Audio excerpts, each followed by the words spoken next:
எல்லாத்துக்கும் வணக்கங்க. Mahesh cooking from கோயம்புத்தூருங்க. நம்ம காலையில் இன்றைக்கி நம்ம வீடியோ எடுக்கிறோங்க. என்ன பார்க்க போகிறோம்னா முள்ளங்கி சாம்பார், உருளைக்கிழங்கு வறுவலாட்டாங்க, ரசம் இது பார்க்க போகிறோங்க. சீக்கிரம் செஞ்சிடலாங்க. பாருங்கள், பருப்பு, தக்காளி, பச்சை மிளகா போட்டு வேக வச்சுட்டுங்க. ஃபஸ்ட்டு பருப்பு போடலையே விளக்கெண்ணெய், தக்காளி, மஞ்சத்தூள், பச்சை மிளகா போட்டு இது வேக வச்சுட்டுங்க. ரசத்தை கொஞ்சம் தண்ணி எடுத்து வச்சுட்டுங்க. பருப்புங்க. இப்போ பாருங்கள், எண்ணெய் ஊற்றி வச்சுங்க. எண்ணெய் ஊற்றி வச்சுங்க. கடுகு போட்டாச்சுங்க. ரெண்டு வெந்தயம் போட்டுங்க. பச்சை மிளகா ஒரு பச்சை மிளகா, ஒரு கருவேப்பிலைங்க, தக்காளி, வெங்காயங்க, கொஞ்சோண்டு கருவேப்பிலைங்க, கொஞ்சோண்டு கொத்தமல்லி கரைங்க போட்டு வதக்கிடலாங்க.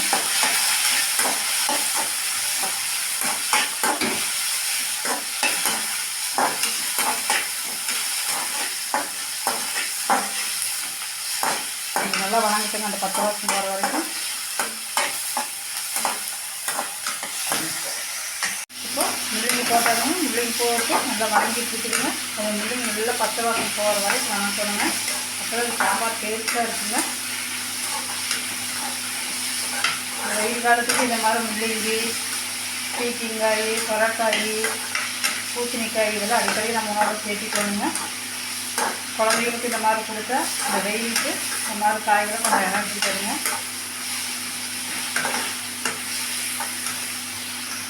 அடுத்து நம்ம ரசத்துக்கு அந்த பருப்பு தண்ணியை எடுத்து வச்சுருக்காங்க. இது ரொம்ப டேஸ்ட்டாக இருக்குங்க. குழந்தைகளுக்கு இந்த மாதிரி பருப்பு தண்ணியை எடுத்து ஒரே ஒரு தக்காளி போட்டு கொஞ்சம் மிளகு, சீரகம், பூண்டு, கருவேப்பிலை இதெல்லாம் கொஞ்சம் நல்லா தட்டி போட்டு குழந்தைகளுக்கு கொஞ்சம் பருப்பும் போட்டு நல்லா கலக்கி நெய் ஊற்றி கொடுங்க. ரொம்ப நல்லதுங்க. இந்த மாதிரி சாப்பிட்றது நான் கொஞ்சம் பருப்பு தண்ணி எடுத்து வச்சுருக்கேங்க.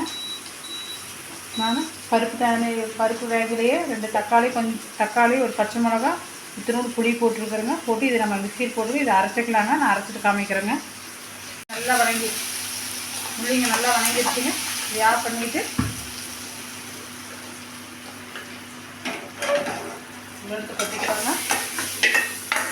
நம்ம அந்த பருப்பு தண்ணியிலே எவ்வளோ சாம்பார் வேணுமோ அது எடுத்து நான் போட்டுங்க. இது போட்டால் நல்லாயிருக்கும் சாம்பார். அது தேவைக்கேற்ப உப்பு போட்டுக்கலாங்க. இந்தளவுக்கு உப்பு போட்டுக்கிறேன். ரசத்துக்குமே நான் இந்தளவுக்கு உப்பு போட்டுக்கிறேங்க. இன்னும் வேணால் உங்களுக்கு கத்திரினா போட்டுக்கங்க.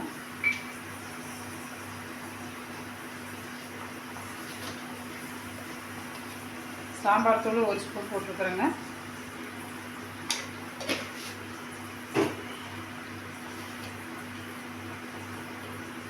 மிளகாத்தூள் நான் இவ்வளோ போட்டுக்கிறேன். காரத்துக்கு உங்களுக்கு எவ்வளோ வேணுமோ அவ்வளோ போட்டுருங்க.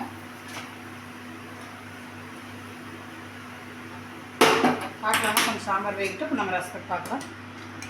பாருங்கள், எண்ணெய் காய்ஞ்சிச்சு. எண்ணெய் காய்ஞ்சோன்னா நம்ம கடுகு போட்டுட்டோம்.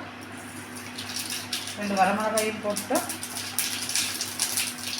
நம்ம அந்த மிக்சியில் அரைச்ச புளி, தக்காளி, பச்சை மிளகா, ஒரே பச்சை மிளகா போட்டு அரைச்சதுங்க. இந்த அரைச்சதுன்னு அப்புறம் நம்மளுக்கு எவ்வளோ தண்ணி வேணுமோ அது உப்பு போட்டு இது பண்ணிவிட்டுங்க. பாருங்கள், ஊற்றிட்டு அப்படியே இதெல்லாம் கருப்பாக இருக்குது பார்க்காதீங்க. புளி போட்டு அரைச்சதுனால இப்படி இருக்குதுங்க. ஆனால் குழந்தைகளுக்கு நீங்கள் புளியே போடாதீங்க. ஒரு தக்காளி மாரி போடுங்க. பாருங்கள், கொஞ்சம் மிளகு, சீரகம், ஒரே வரமிளகா, பூண்டு இதெல்லாம் போட்டு தட்டி நல்லா கொஞ்சம் லைட்டாக வறுத்து தட்டி வச்சுருக்குறோங்க. அதையும் போட்டுட்டேன். கொத்தமல்லி, கருவேப்பிலைங்க அதையும் போட்டாச்சுங்க.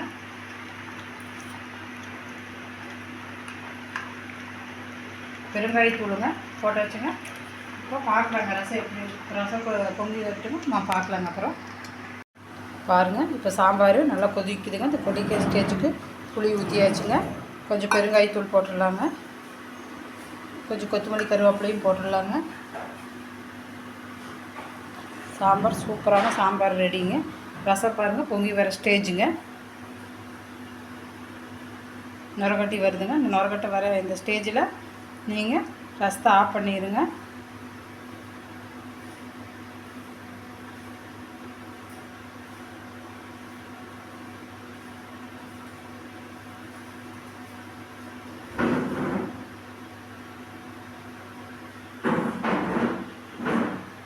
பாருங்கள், எவ்வளோ அழகாக நுரக்கட்டி வருதுங்க.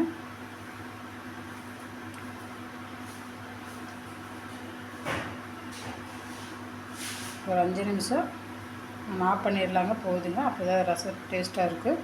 ரொம்ப கொதிக்க விட்டு அது நல்லா இருக்காதுங்க. இப்போ ரசத்தை ஆஃப் பண்ணிடலாங்க. ஊற்றிட்டோம். எண்ணெய் நல்லா காஞ்சிருச்சுங்க. இப்போ இந்த ஸ்டேஜில் கொஞ்சம் கடுகு போட்டுக்கலாங்க. கொஞ்சம் கடுகு நிறையாவே போட்டுக்கலாங்க. பூண்டு போட்டுக்கலாங்க. பூண்டெல்லாம் நல்லா சேர்த்திக்கலாங்க. ரொம்ப நல்லதுங்க. உருளைக்கிழங்கு பாருங்கள், நான் இப்படி எடுத்து வச்சுருக்கேன். ஈஸியாக இருக்குங்க, சிம்பிளாக இருக்கும், டேஸ்ட்டாகவும் இருக்குங்க. குழந்தைங்க நல்லா விரும்பி ஸ்கூலுக்குள்ள ஸ்நாக்ஸ் கொடுத்துட்டிங்கன்னா விரும்பி சாப்பிடுவாங்க. இது அப்படியே பொரிச்சு கிண்டத்துக்கு மேலே ஒரு உப்பு மிளகாத்தூள் போட்டு கொஞ்சம் பாயில் பண்ணி உப்பு மிளகாத்தூள் போட்டு பண்ணிக்கணும். அதுவும் நல்லாயிருக்கு. கொஞ்சம் கல்லுப்பு போட்டுக்கலாங்க.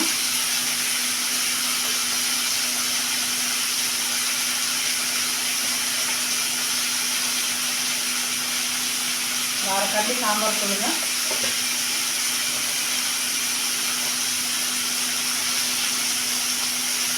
அரைக்கண்டி மிளகாய் தூளுங்க.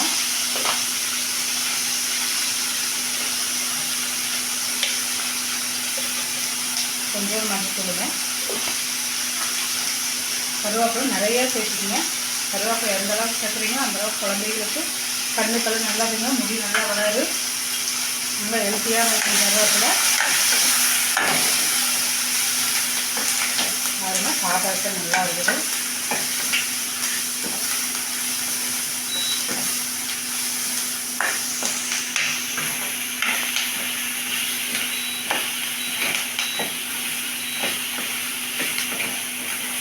மிளகாத்தூள் வாசனை கொஞ்சம் போட்டுங்க.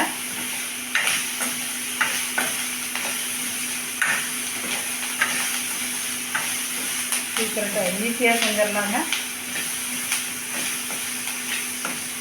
இந்த முள்ளங்கி சாம்பாருக்கும் இந்த உருளைக்கிழங்கு வறுவலுக்கும் சூப்பர் காம்பினேஷனில் நல்லாயிருக்கு.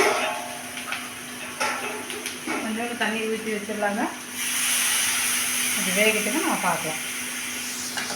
பாருங்கள், உருளைக்கிழங்கு எப்படி இருக்குது, நல்லா வெந்துருச்சுங்க. இந்த ஸ்டேஜில் கொஞ்சோண்டு கொத்தமல்லி தழை போட்டுங்க. உருளைக்கிழங்கு ரெடி ஆகிடுச்சுங்க. அப்படி செஞ்சு கொடுங்க. குழந்தைங்க நல்லா விரும்பி சாப்பிடுவாங்க. முள்ளங்கி சாம்பாருக்கு உருளைக்கிழங்கு வறுவலுக்கு செமையாக இருக்குங்க. இந்த வீடியோ உங்களுக்கு பிடிச்சிருக்குன்னு நினைக்கிறேன். நான் செஞ்சதெல்லாம் பார்த்துட்டு எனக்கு கமெண்ட் பண்ணுங்கள், லைக் பண்ணுங்கள், ஷேர் பண்ணுங்கள், சப்ஸ்கிரைப் பண்ணுங்கள். பாய்ங்க.